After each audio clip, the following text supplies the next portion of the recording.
Well, I'll start. If I understand, the first question you had for me was what stood out in the letter. And I've seen this movie many times now, and I never cease to be touched.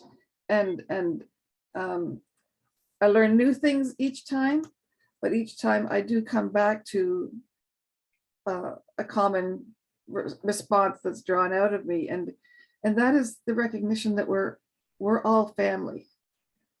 That what pain one feels, we all feel, but that in sharing, and by watching this film, we are participating in the sharing that those 5 or 6 protagonists in the film shared in person in Rome and in Assisi. We've heard their stories. Like Lorna says, once you see, once you know, you can't look away anymore. And for me, that learning and knowing began 6 or 7 years ago for me, and it will never stop. And knowing that, but also knowing that we are now a family of people who care about these things, and that all of us, I challenge any one of you to think whether you can look away after seeing this movie. So expecting that the answer is likely not, I consider you part of my family in continuing the work that I do, the work that we do, in the dialogues that we have together around taking care of each other. So that's what stands out for me. I too was touched by the personal stories of each of these parties. We can read all this stuff and the statistics, but tonight you got the visual impact of families and the struggles that they all went through, and the different countries, Senegal, India, Hawaii. It was powerful at a personal level, and to see them, how their homes were tumbled over and destroyed. Like, we live in a paradise. And to realize the differences, oh my goodness. That was one of them. And of course, 2 things that struck out with me was that the Amazon forest is really the lungs of our planet, and how it's being destroyed.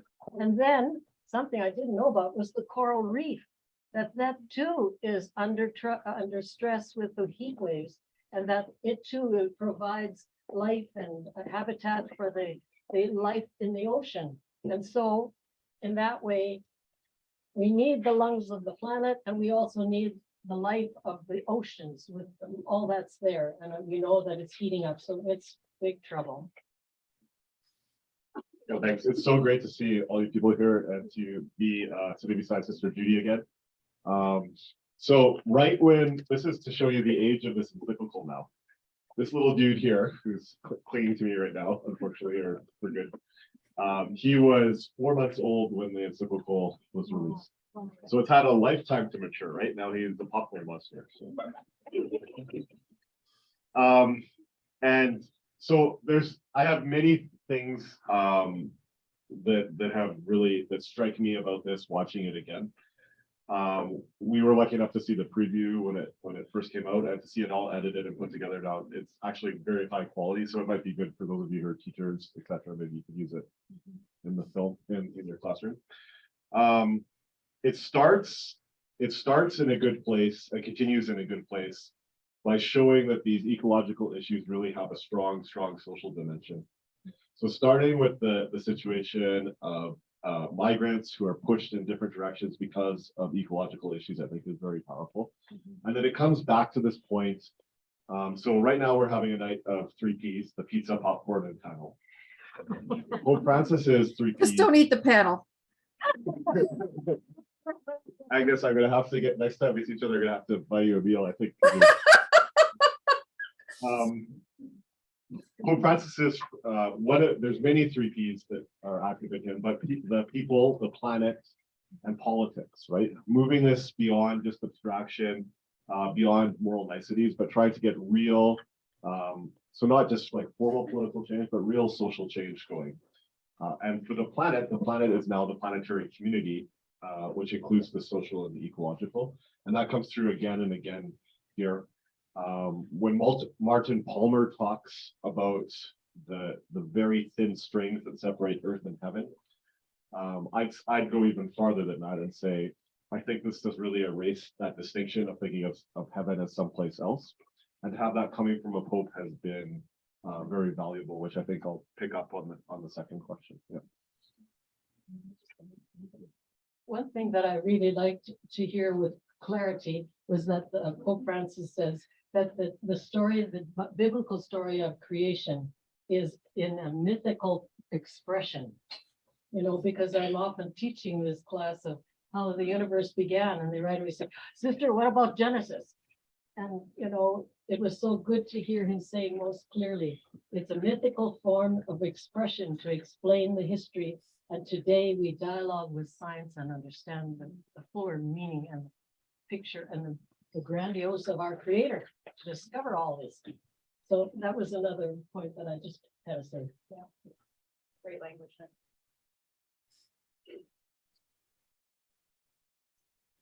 So the next point we'd like to hear from you as panelists about the connection to your own work and the calls to action presented in the film. So what are some of the next steps and what are some of the connections that parallel with your own work and purpose as you see? I'll think maybe Agnes, would you like to start us off again? Sure. So I'm not sure if everyone in the room had a chance to see bios and who we are as your panelists. So I'll take just a minute and describe who I am. I'm the national coordinator of the Canadian chapter of the Laudato Si movement. And we've been operating as such since 2019. Chris is one of the advisors to my group. And over the last 3 years, we've been building a network of communication and support of people who like me, like us, love the encyclical Laudato Si and want to hear more of it, want to see its values enacted in our society. So that's who I am. I'm the chapter lead of the Laudato Si movement in Canada. So when I think about this movie and the connection to action, what I try to do is keep the global problems in my mind, but find ways to act locally. And for me, that's it's a little bit of a misnomer because I'm actually coordinating a national movement. So that's not really local, but what it is that I try to encourage members of the Laudato Si movement in Canada and anyone who I'm talking to or is engaging on climate issues to be persistent. I try to encourage the ability to keep chasing after hope, because hope is there. Hope is in our community. Hope is in hearing these stories that we heard tonight, but also telling and hearing our own stories. Recently, I had a chance through the Laudato Si movement to attend the biodiversity conference in Montreal. And at the beginning of that week, it sounded like everyone was saying the same thing.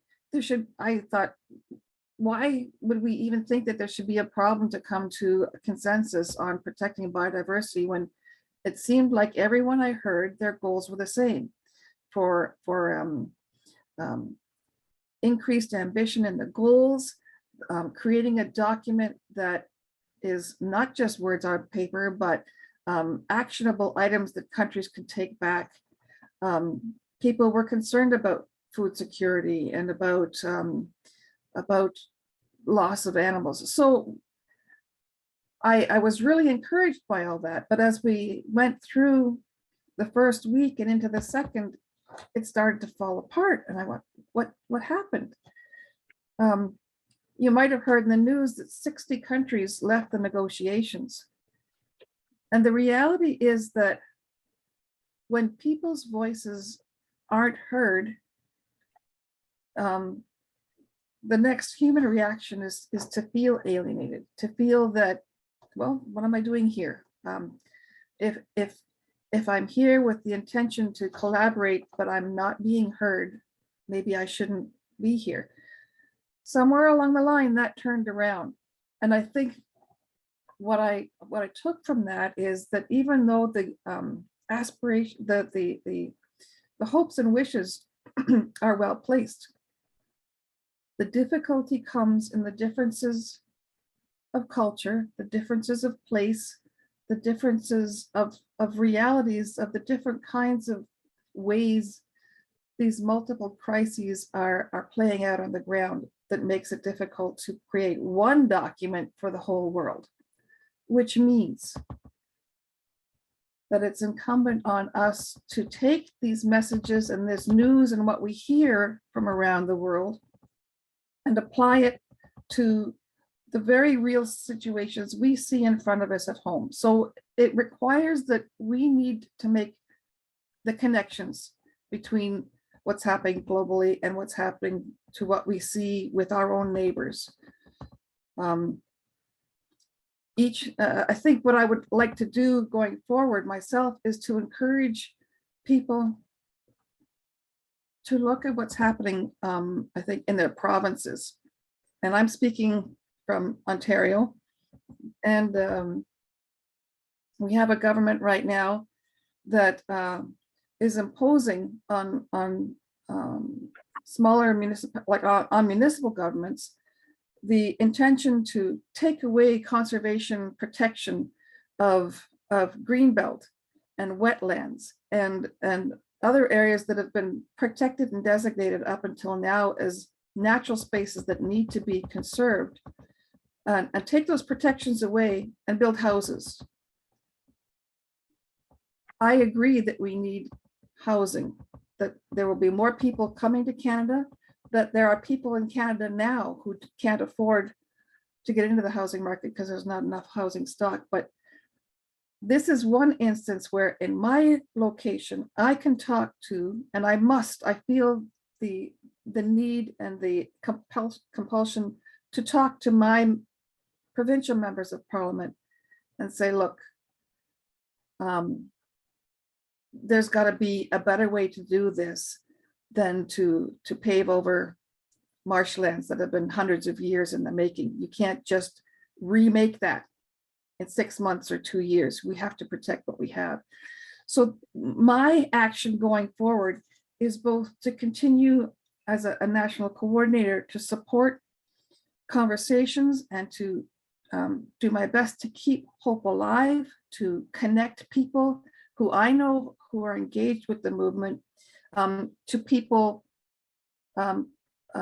close to them. So for example, in Victoria, I will connect 3 or 4 or 5 or 10 people that I know who've taken the training, who've been connected with the Laudato Si movement, to find each other and to, once they found each other, then they begin their own conversation. So I will continue that kind of work, but I will also continue trying to bridge the global concerns with finding ways to meet those concerns in a very specific local way, because only we know what is most important to protect, what is most healthy for our futures in our place. So we must speak up and work together in our individual places to work towards a healthy and a good future. That's my commitment. Thank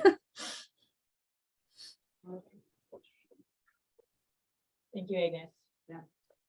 So just to reiterate, what we're reflecting on right now is some connections to your own work and some next steps for calls to action. Sister Judy, would you like to comment? Thank you. I'm a local girl, so I don't have the beautiful story that Agnes told us. I've been involved with workshops educating people as to how the new story has been revealed to us, the new science, and linking it with spirituality.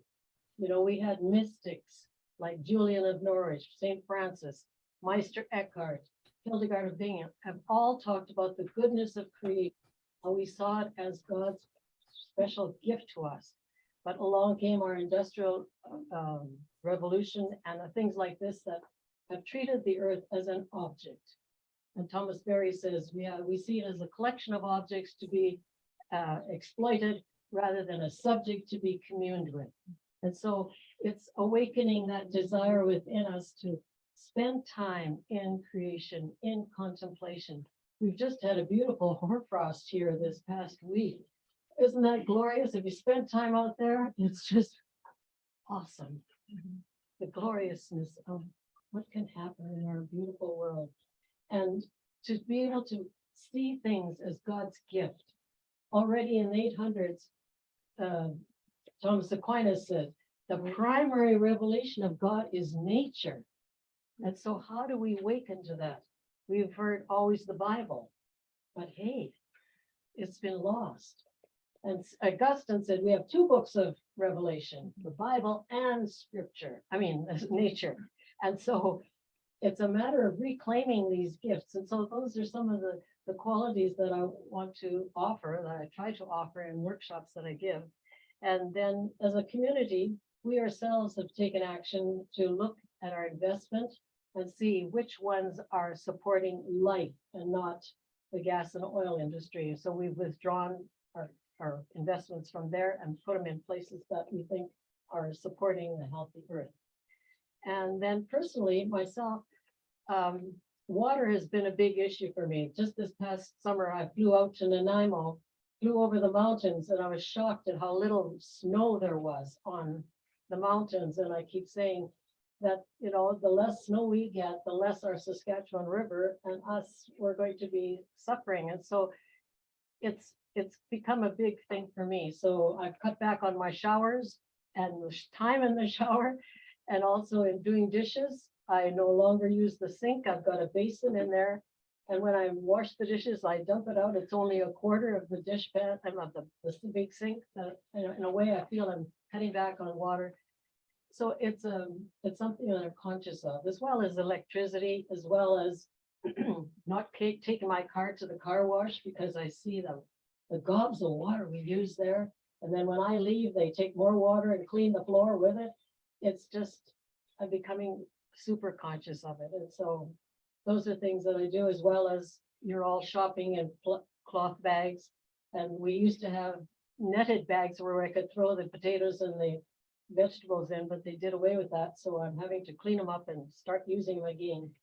So in ways like this, I feel that I'm working. And then as well, when anything comes online, like just before I left here, I signed a petition again that our oceans are clogged up with plastic. How do we start releasing that? So I sign petitions, I write letters. It's my way of reaching out.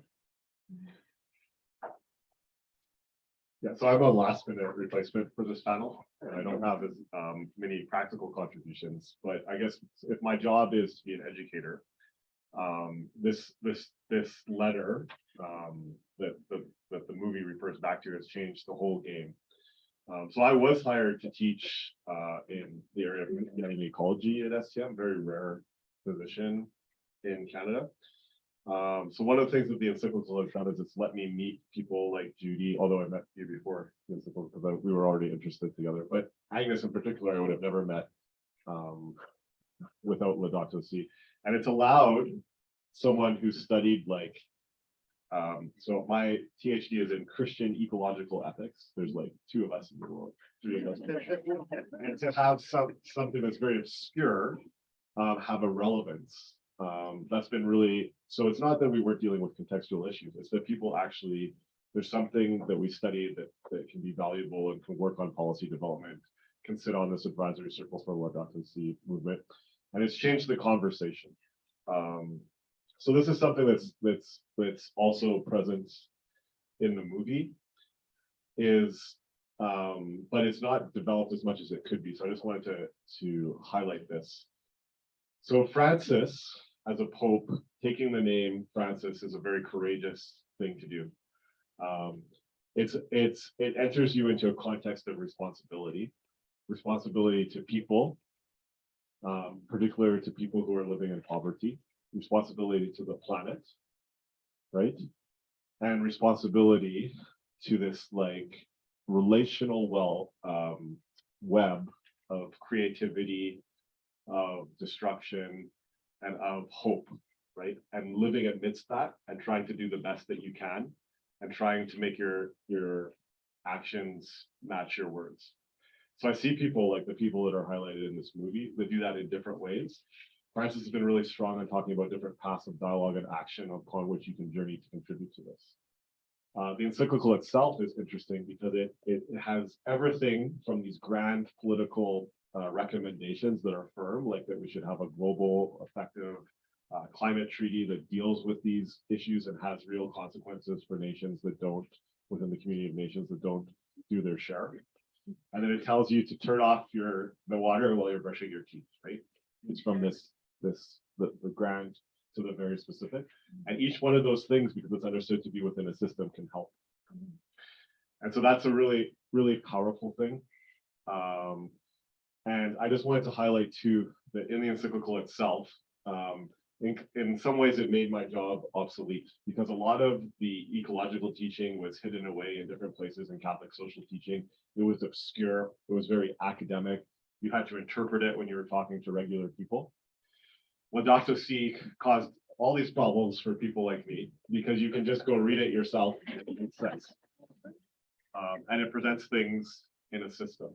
So I've seen many of my colleagues that are academics working in related fields re-academicizing the encyclical. But it doesn't have to be, right? There's something there for everyone. And I think that that's this idea of multiple paths within a web of relationships, that there's something for everyone. And that's what I've really taken away from the encyclical. And Francis himself was extremely careful to not only, as they highlighted in the film, cite scientists, to consult with theologians, which was very perhaps rare from the previous pope, because he was a theologian and knew everything. Or he thought he did. I have tenure now. But also he was very careful to cite local bishops' conferences, and to cite his predecessors, including Benedict XVI, including John Paul II, Paul VI is cited in there, John the 23rd is cited in there, and he cites diverse voices from different religious traditions, which was very unusual. He uses, who you saw, if you really know this stuff, Patriarch Bartholomew was flashed in the beacon for Worldwide to the Orthodox. And he uses the ecumenical patriarch of Constantinople to introduce a theo-ethical concept into Catholic social teaching as an authority, right? So I'm getting goosebumps even when I think about this now. So it just changed the whole idea. So this idea of ecological sin was introduced in that way. And so it really is, you don't want to use like violent images, but it really is a landmark encyclical. It changes the conversation. And I'm not surprised that people are still doing things with it, after 7 years. May I just add one thing?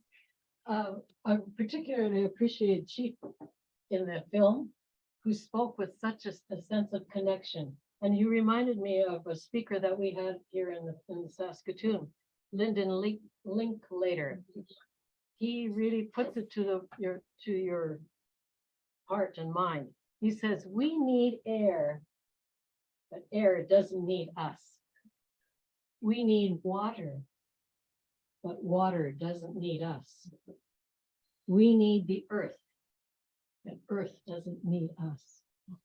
So it tells us how totally dependent we are on this precious planet, and yet we treat it like an object. And so that's the whole shift that has to go on. And another chief way back in 1854 said this, and it blows your mind because they didn't know the new science that we have today, but it's here. He says, teach your children that the earth is our mother. If men spit upon the ground, they spit upon themselves. The earth does not belong to us. We belong to the earth. All things are connected. Whatever befalls the earth befalls the sons and daughters of earth. We did not weave the web of life. We are merely a strand in it. Whatever we do to the earth, we do to ourselves. Chief Seattle, 1854. So again, it's appreciating the indigenous spirituality that we have to be open to, their wisdom that they have, the closeness, the relationship.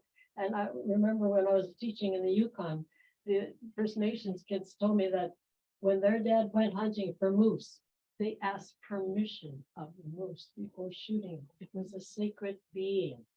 So it's something that they've got and we lost, sadly. So there's wisdom there to be heard. Can I jump in with one more comment? Yes, please, Agnes. Okay. In regards to next steps, could I ask how many people are in the room? Because I don't have a sense of how many people are there with you tonight. Most in a long time, so. Just around 30. Around 30? Okay, I guessed that's good. I might put out a bit of a challenge.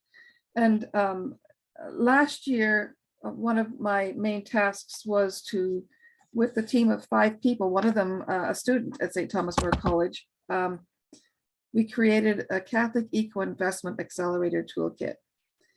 Now, this movie doesn't really delve into the causes of the climate disasters that people are living with.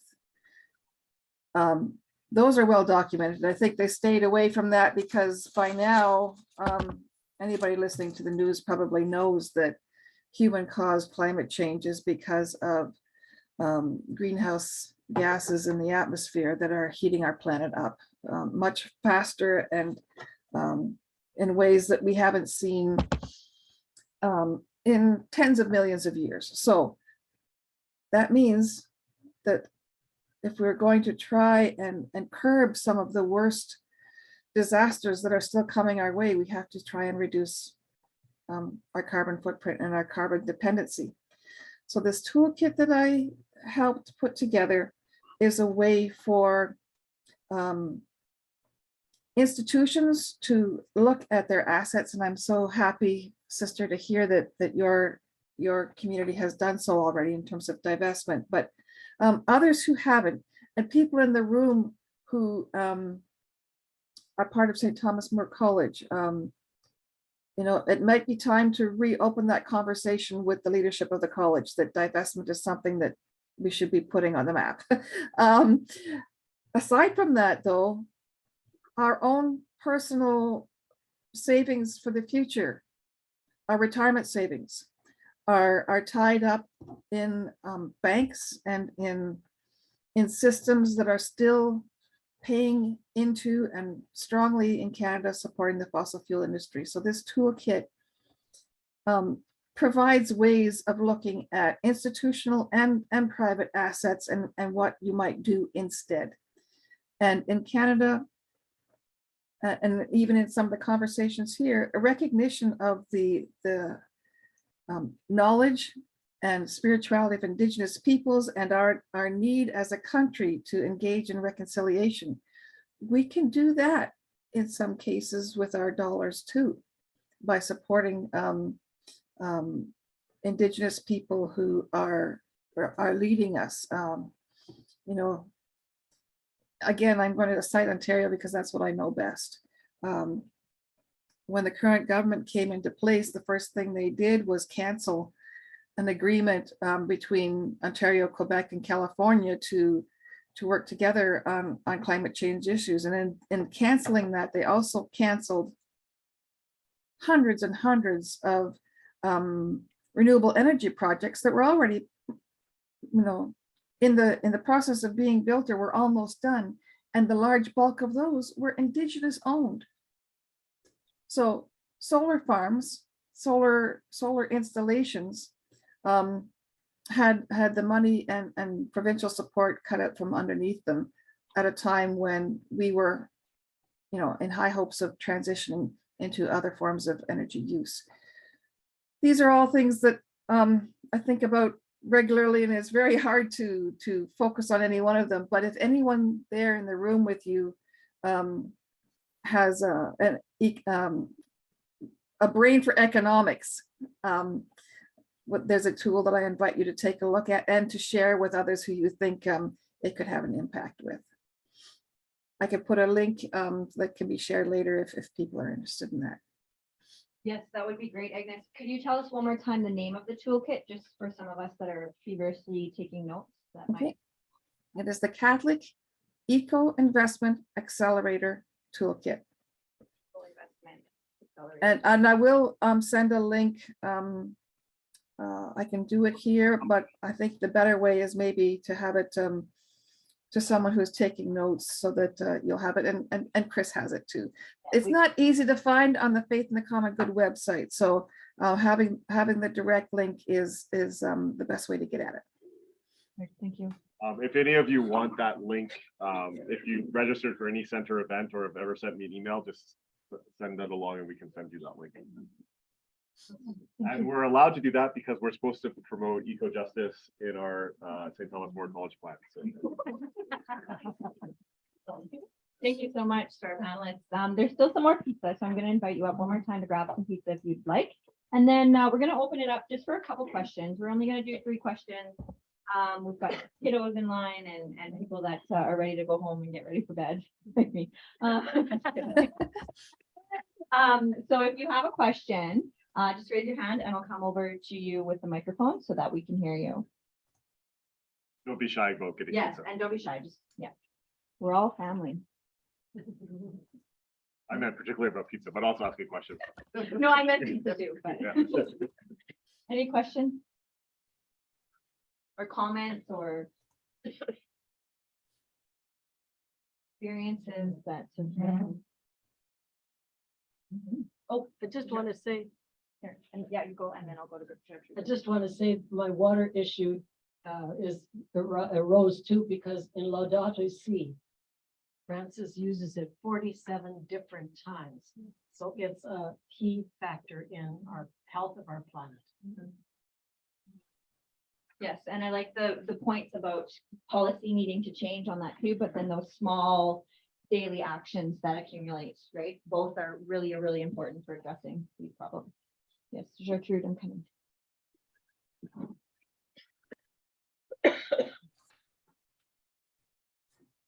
Thank you, and thanks to the panelists. Before I ask the question, I'm just going to take the opportunity to say a major thank you to Agnes and to Chris and to Sister Judy for your comments that bring this to life and bring it home for us. And also to thank Meakin and James and Brett, who have put so much work into making this event happen. So thank you so much. That's just me sneaking in a few words. But my question actually, because it is the second time I've had an opportunity to see the movie, and I agree, you see something different each time. And this time I was really struck by how intentionally they highlighted the major faith traditions coming together to work on these issues. And I'm wondering if any one or more than one of you on the panel have some concrete examples of how you see that happening, how we're working in a multi-faith way. Maybe I'll throw it to Agnes first because I see you smile. Well, thank you. That was Gertrude. Gertrude, yes. Thank you, Gertrude. I have a very real and fairly recent example of interfaith work. At the COP15 Biodiversity Conference, it was the first time that faiths of the world had a presence in a multi-faith caucus that was participating in the, they were giving suggestions to the paper that was used prior to the conference. So from 2020 to 2022, close to 50 different faith organizations from around the world came together in a working group to make advisory statements to the paper that they actually began to negotiate on when they arrived in Montreal. That intentional inclusion of the voices of people of faith was the first time at a biodiversity conference.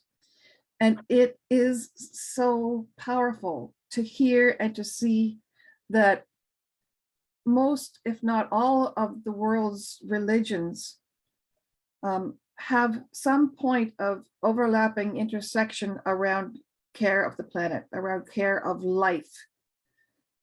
It's it seems to me that it's essential to being human to understand that.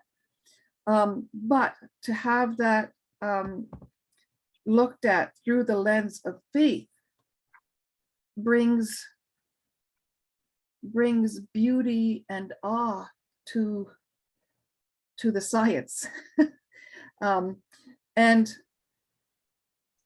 I think that the contributions of those people that worked over the last 2 years really did make a difference in this conference.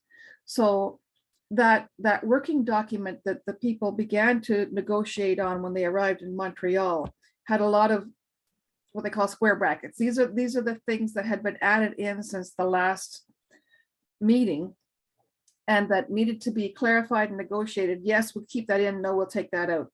Almost all of those square bracketed things connected human social justice issues to scientific biodiversity issues.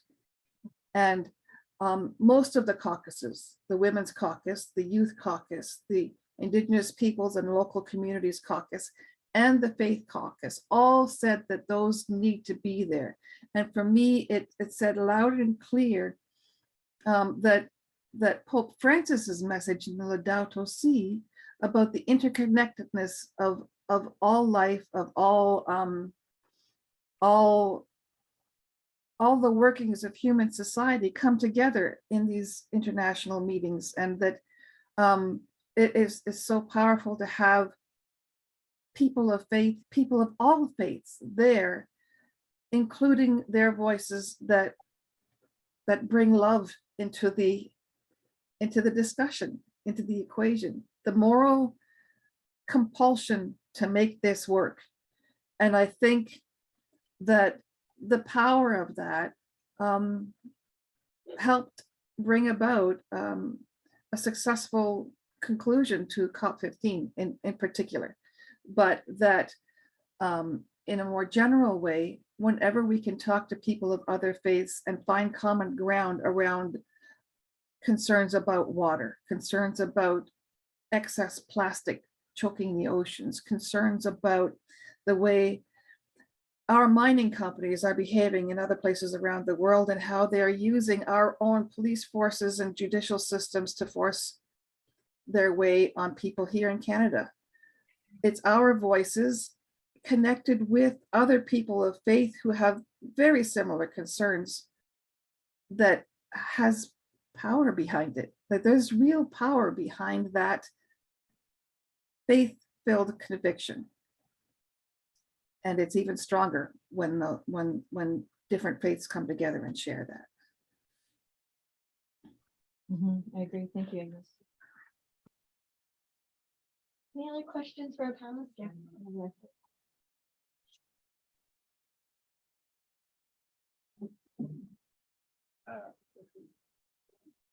I think mine is not a question, but what I've seen, I can put it in a summary way.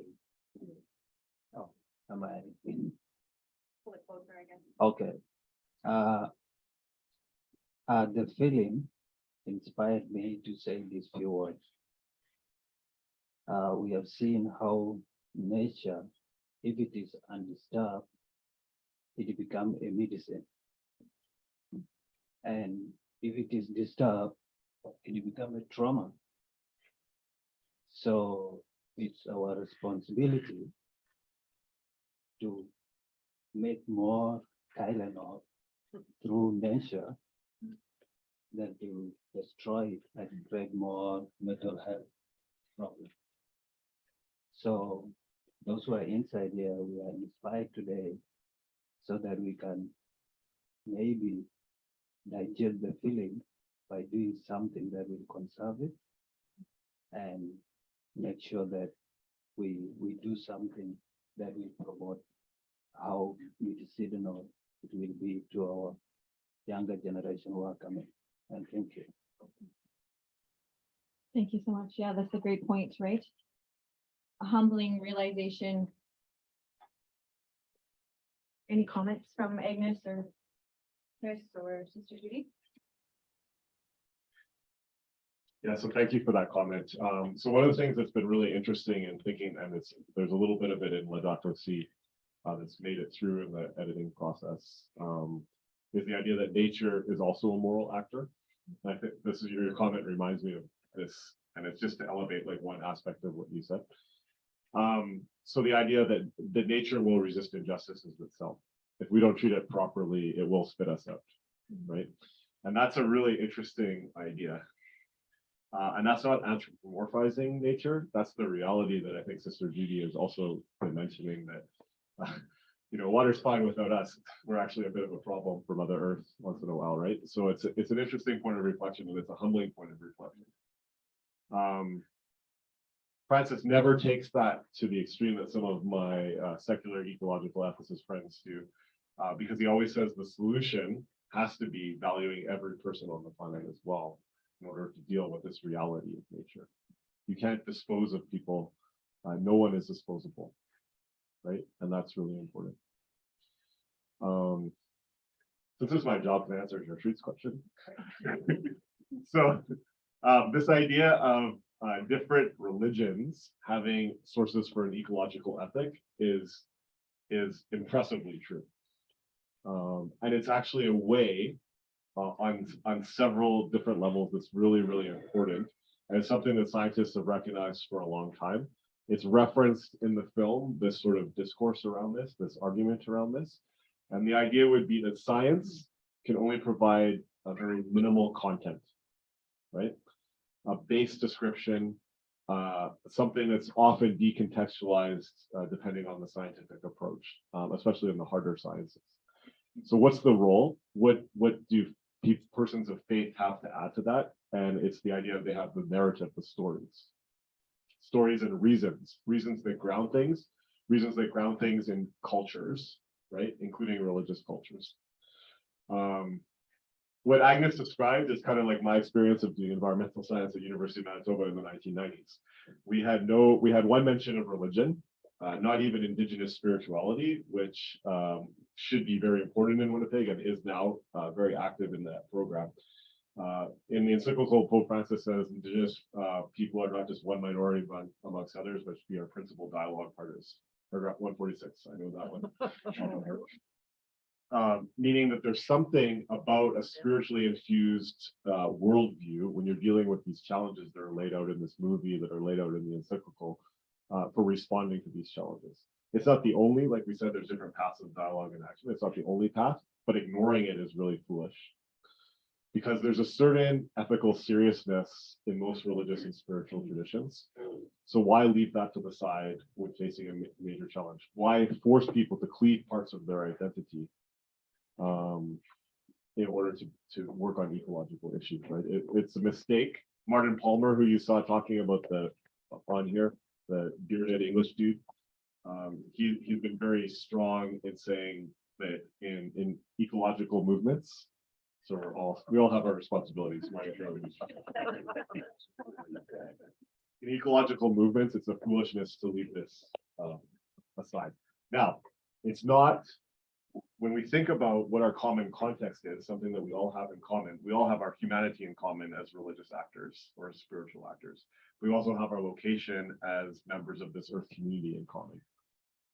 It's really important within that context to allow different motivations for common action, right? And this idea of ecology as a point of dialogue, as a point of common action, has been very active in several interfaith movements. And there's an organization which kind of houses the Dacosi movement in Canada called Faith in the Common Good that takes that to heart and does many, many practical projects. So you can look up their website if you're interested in that as well.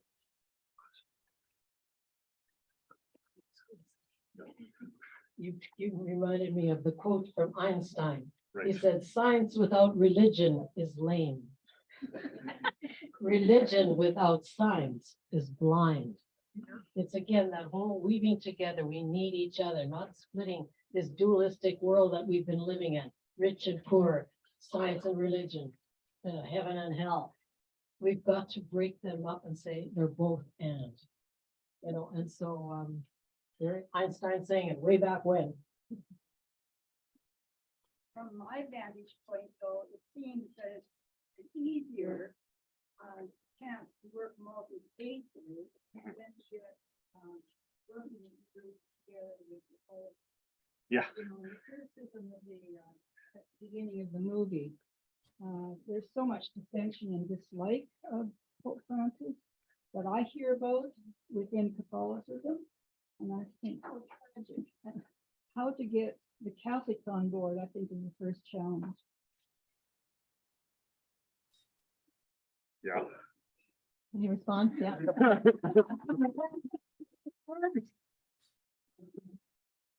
Yeah, so I mean, that's the other point, is that if you work with people who share a passion with you, but are coming from a different motivation, you form a certain kind of community. And that might give you solace, energy, and arguments to go back to your own community to transform them in the way that they need to go. So, like our field of religion and ecology, Thomas Berry, that's influenced, Thomas Berry, who's influenced Sister Judy, was a scholar of world religions. And he was very interested in particular in indigenous traditions and in religions of East Asia as sources for an ecological ethic. And I remember coming here and presenting to him when, Braj Sinha, who some of you might know, was like, "Oh, this sounds very much like my teacher, blah, blah." I'm like, yes, because they're looking for these common ethical elements across traditions. So both are important. There's a billion Catholics in the world. It's very important to try to get, if this is the major issue facing us, the socio-ecological crisis, it's important to have Catholic responses as Catholics to this. Francis helps with that. He tries to make it not just about him, like I was saying, to show that, and it's true, even if Francis hadn't come along, I could have still done my job, right?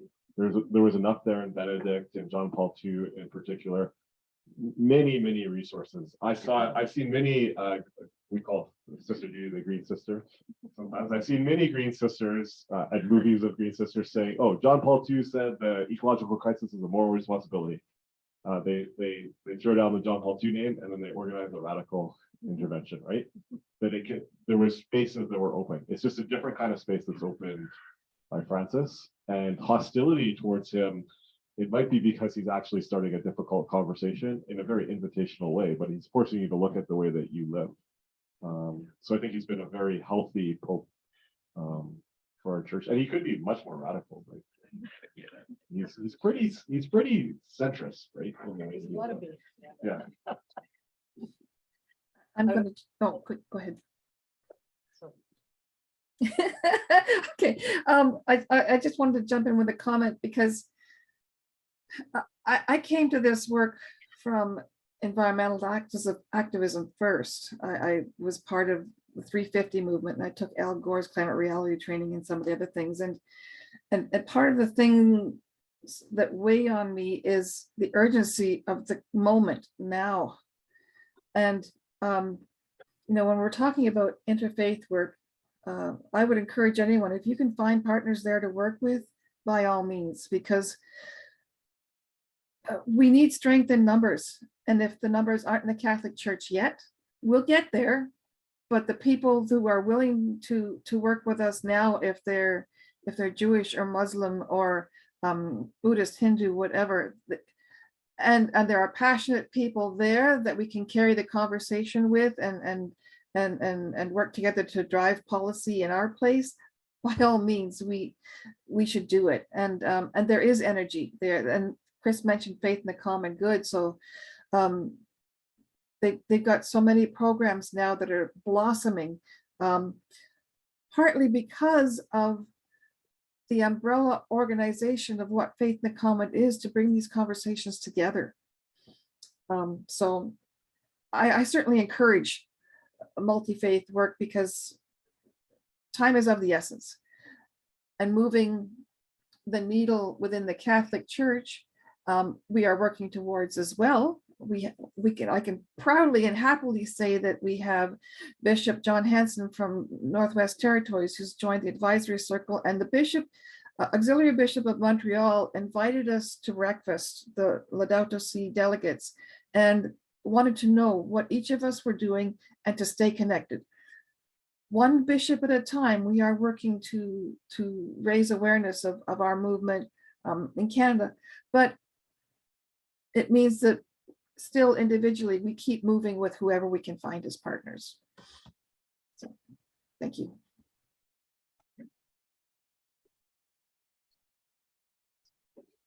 So if you look on the letter website, if you want to watch this movie again, it's on YouTube. That's the secret. You can watch it again as many times as you want. Now you've had your pizza and you're here, so that's fine. They talk on there about the Laudato Si action platform, which is how we connected with Bishop Hanson. And there's very prescriptive things where this dicastery for integral human development, which is a very interesting development within the Holy See's Curia, the Vatican civil service, essentially, to have this unit dedicated to promoting these ideas of integral ecology, peace, and integral human development. They have the Laudato Si action platform, which is prescriptive for what Catholic institutions and orders, etc., should be doing to work on this idea of integral ecology, connecting social and ecological justice. Those are norms that you can reference to your institution. To your priest who might be resistant.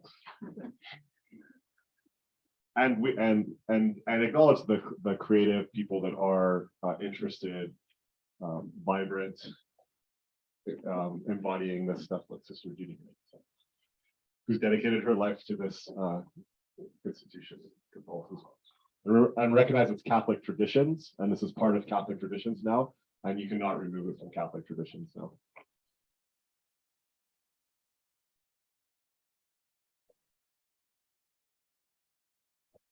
Sister Elizabeth Johnson said, "Earth has entered her agony in the garden, and her disciples have fallen asleep."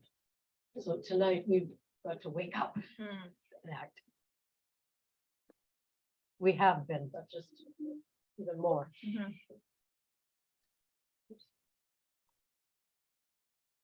Well, thank you so much, you guys.